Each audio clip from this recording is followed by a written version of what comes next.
falando ainda em concepção, além da formação de pórticos, entendam que nem todas as paredes precisam ser estruturais nessa edificação. E ela não ser estrutural já mexe na concepção, claro, de formação de pórtico, e mexe também na espessura dessas paredes. Note nessa edificação, por exemplo, ainda é um edifício, vou falar de casa também, tá? Que essas paredes aqui, ó, que estão pontilhadas, são paredes que são de vedação. Por quê, Rangel? Por uma questão de produto, né? A gente já está pensando junto com o cliente com a possibilidade dessas paredes serem removíveis, delas poderem ser demolidas. E elas serem removíveis, com a possibilidade de demolição, muda o comportamento estrutural dela e melhora o produto. Ou seja, eu permito com que haja essas reformas futuras sem grandes problemas. Aqui um edifício menor, 4 pavimentos. Aqui uma coisa também que influencia importante, todos esses que a gente está falando, são edifícios com laje maciça. E a laje maciça, ela é bidirecional, as cargas distribuem nas duas direções. Na alvenaria estrutural, vou fazer outra live disso também, eu posso utilizar qualquer tipo de laje. Mas, claro, muda o comportamento das cargas. Esse edifício aqui, ele foi feito em laje treliçada. E note, foi feito as paredes externas, estruturais, formando esse pórtico. Internamente aqui também, ó, essa aqui, toda em alvenaria estrutural. Aqui nessa região, como é laje treliçada, então eu tenho que ter paredes, senão ficaria uma distância muito grande. Eu tenho, ó, um pórtico, outro pórtico. Essa aqui já é a região da sala com a área a área de churrasqueira, enfim, aqui, de estar externamente. Tudo isso aqui foi de vedação, para que seja removível, se o cliente quiser fazer uma alteração. Mas note, paredes em todas as direções. Uma residência como essa, deixa eu abrir aqui uma arquitetura dessa residência que está aí. Essa residência que está aparecendo aí para vocês, é essa residência aqui, ó, só para vocês terem uma ideia.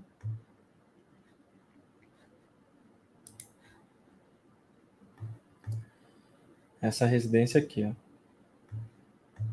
Então, uma residência com muitos níveis e olhando em planta com vãos extremamente grandes. 9. Mas mais do que isso, dá para fazer vãos grandes em alvenaria? Dá. Mas eu não tenho paredes aqui, ó. Internamente é tudo o chamado open space. Eu tenho a previsão de alguns pilares. E é a forma que vocês estão vendo aqui, ó, do pavimento mais em cima, tá? Quando eu tenho esse tipo de situação, de espaços abertos muito grandes, sem a possibilidade de ter parede, realmente a alvenaria estrutural não é uma boa ideia. Tem gente que acaba fazendo uma alvenaria estrutural híbrida. O que é isso? Faz alvenaria onde dá. Mas quando tem pouquíssimas paredes, como é esse caso aqui dessa edificação, ó, tem quase nada de paredes, muito pergolados, enfim, essa é uma casa feita aqui no escritório, tá? Alvenaria com muitos subsolos, enfim, alvenaria estrutural acaba sendo pouco vantajosa comparado ao concreto e compensa fazê-la logo em concreto armado. Aqui outra forma, tá vendo? Os pilares aqui circulares, enfim. Agora, uma residência como essa, que é uma residência térrea, que eu tenho garagem, dá para fazer ela híbrida. A maior parte é parede, ó, e tudo isso aqui é de vedação. Eu faço paredes externas, faço algumas paredes internas, quando possíveis, na duas direções. Essa é uma residência térrea, né? E isso aqui, vedação. Esse vedação para utilizar como parede hidráulica, por exemplo. Vedação, vedação, vedação. Essa aqui, inclusive, poderia ser vedação também. O cliente escolheu fazer estrutural.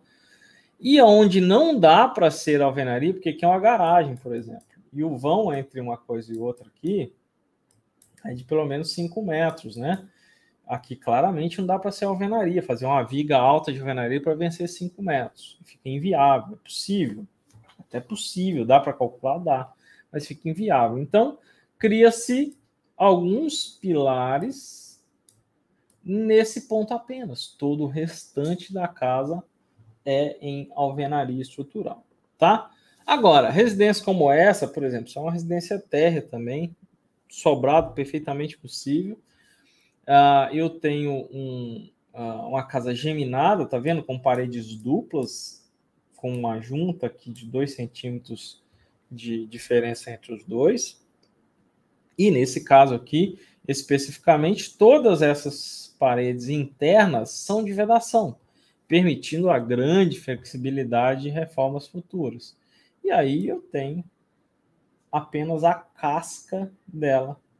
Como contraventamento aqui não é um grande problema, toda a casca interna. Se eu fosse uma residência um pouco mais alta, a gente pediria pelo menos mais 2 paredes aqui, ó, que elas fossem estruturais para contraventar no outro sentido.